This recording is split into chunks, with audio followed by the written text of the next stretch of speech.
Hi guys, my name is Cryptid. Welcome to my channel. This is my first video on this channel, so welcome. This is literally just gonna be a channel where I dedicate vlogs and talking about my life and my experiences with mental health. I've been diagnosed with DID and bipolar disorder as well as BPD, and I also have something called PNES, which is psychogenic non-epileptic seizures. And this is a type of FND, or functional neurological disorder, where my stress levels can give me seizures, and they look like epileptic seizures, but they're not. They look kind of like an epileptic seizure, but I am still aware for the most part. I'm still conscious, but I just can't interact with my environment. Yeah, so that's just what this channel is going to be about, just talking about my experiences. I'm going to college soon, so I'm going to be talking about my experiences with that and getting into college, what that was like, and classes, what I'm going to be learning, how I cope with my mental health during school, all that kind of stuff. So if you're interested in that, make sure that you hit the subscribe button, give this video a like if you want to, so you can share it with more people or whatever, all the YouTube things. I guess a bit about me, I should probably go into that. My name is Moth. I am one of the hosts of the system. I have been around for maybe about a year, so not very long, but I'm essentially a fragment of our main host, Destin. We have 3 hosts, so there's Destin, Drew, and me, Moth. It's kind of weird because we're all basically Destin, just a little bit different. And Destin kind of can filter through us. So that's kind of our experience with that. And it didn't used to always be that way. Drew split off of Destin and I split off of Destin at the beginning of 2023, late 2022 kind of time. We don't know the exact date or minute, because with splitting, it can kind of take a long time, I've noticed. So it can take a while to really fully process.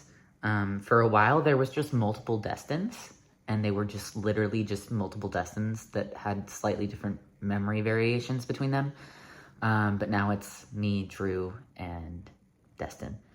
And Destin kind of knows of trauma, but doesn't feel like they actually went through it, or it actually happened to them. They don't really feel all the emotions tied to it. Drew holds the trauma that we went through with our abusive ex-partner, and kind of holds all of that, and is kind of depressed and moody and doesn't feel great most of the time when they're out. And then there's me, and I'm kind of the most functional of the 3.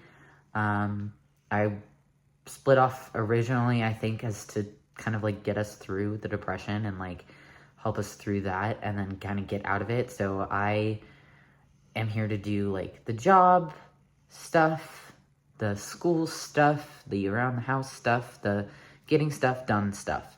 That's just kind of my whole job, is day-to-day stuff that needs to be done, I get it done. That's my job. And it used to be James' job. He was around for a while, and he was kind of a co-host from around the ages of 17 to 23.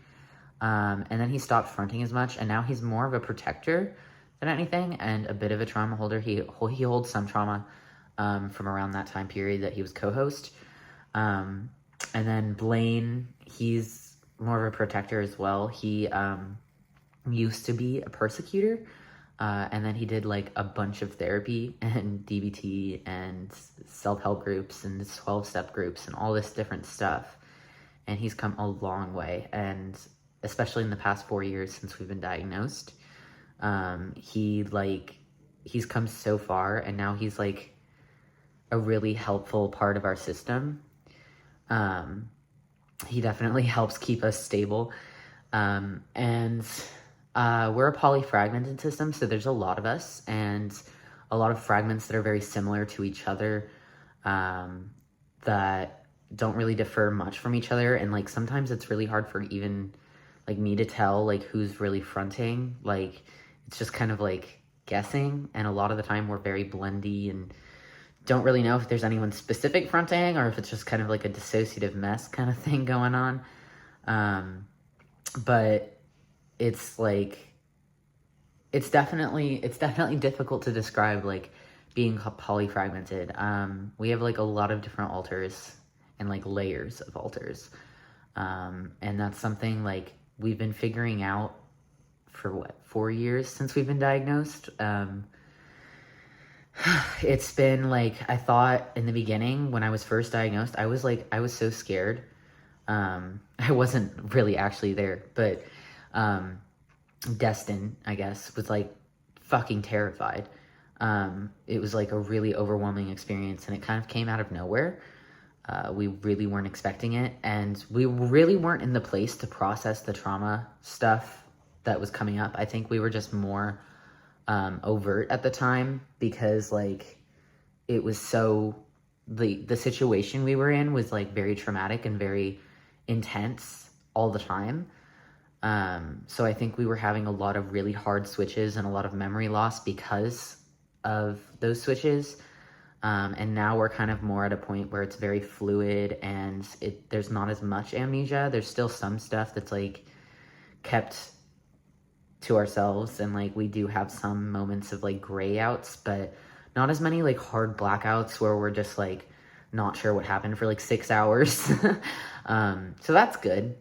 We've been in like a really healthy place for the past year, and we've been working in therapy and in 12-step groups and just working on our recovery, and come a long way, especially with system communication. We now like dedicate like the end of the night every night to journaling or doing like Discord journaling. We have like a private Discord server, so we can all use like our proxies with Pluralkit, and we just talk to each other like through there, so it can keep track of who said what. And then otherwise, if we're not feeling that, we'll just do like a regular journal, like writing and stuff, and that can be really helpful. And then if we're not feeling like writing, we always have like just drawing, and that can also help system communication, because sometimes we'll just sit there and draw and we'll be like super dissociated and we'll just be talking to each other in our head, which that kind of like, we aren't able to do that with all the alters in our system. Only people that we've like gotten to know and are like open to it, and like they have to be kind of like close in the front, if that makes sense. We have to both be semi-fronting or like co-conscious at least, and then we can like just think to each other very loudly. And it's weird because we can even like hear different volumes. So if like someone's screaming in their head, it literally sounds like it's screaming in my head. But it's interesting. It's fun. Not really. It can be really distressing, and it's been like a really long journey to get to where I am now. But I do have like a lot of appreciation for my alters, and I am grateful for my diagnosis because I got the treatment I needed to like learn how to work with my system and become more functional. Because when I was first diagnosed, I was like completely dysfunctional and my system was a mess. We were suicidal, in and out of the hospitals all the time. We had a lot of like physical, somatic symptoms going on, and for the longest time, like we didn't want to accept that it was somatic, which means that it's like there's no physical reason to be in pain or to be sick. It's like a neurological response to stress. So we were having all these somatic symptoms and seizures and didn't know why. I thought we were like dying from something and just couldn't accept that it was somatic. Like the doctors kept being like, oh, it's somatic, you just need to go to therapy. Like, oh, okay, it's that easy. I was like convinced there was something like severely wrong. And I guess there was. It was just dissociation and trauma, and all that stress, and stress from my abusive relationship, and stress from financial issues, and all that stuff like was just building up and caused a bunch of like chronic pain and fatigue and seizures. It was not fun. It definitely like was debilitating for a couple years until I really started working in therapy and on my like inner child stuff. Inner child stuff is a big one. And that helped me get to the point where I am today, where I'm just starting out in college, which I never thought I would be able to do. Starting in college, I was able to work again for a while until my chronic pain was stressful and painful, so I had to take some time away from that, and now I'm going to be doing school online. And I never thought I would be able to get there. I never thought that I would get past the age of 18. And then when I was diagnosed with DID, I really thought that was it for me. I didn't think I would ever get better, and I thought it was just going to be like, I don't know, dissociating 24/7 and having seizures 24/7. I was exhausted, but when I finally like got some therapy and got what I needed and got out of the toxic relationships that I was in, it really helped me like skyrocket towards like a way better life, like a way better quality of life. And now I'm not having seizures. I have them every once in a while, but they're very rare. It's only when I'm like severely triggered. And I'm having less chronic pain. I still have like sciatica, so I have some, but it's manageable, which I never thought I would get to that point. And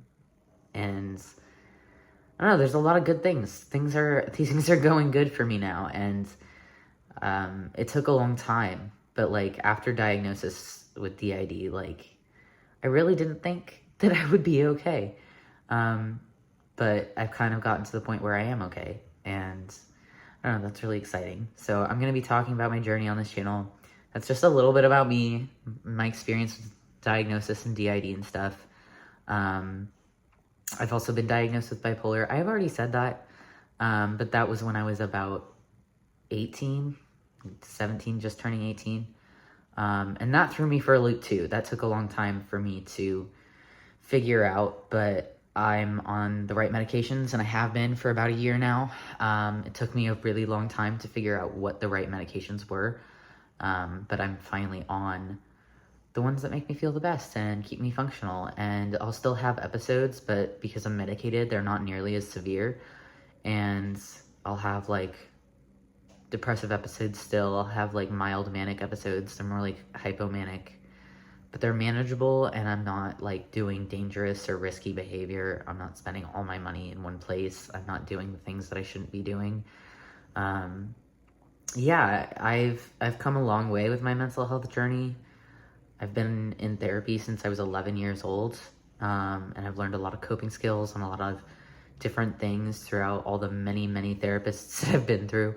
But I just want to like connect with other people that have similar mental health issues and help share my story, help share their story, that kind of thing, and just lift each other up, have a community, you know? So if you guys like this video, make sure you give it a thumbs up. I will be posting hopefully weekly, maybe more, maybe less. I don't know. I'm just kind of here. I'm going to be rambling to the camera. It's not scripted. I'm just talking. So if you have any questions for me, drop them in the comments below, and I will see you guys next time. Bye.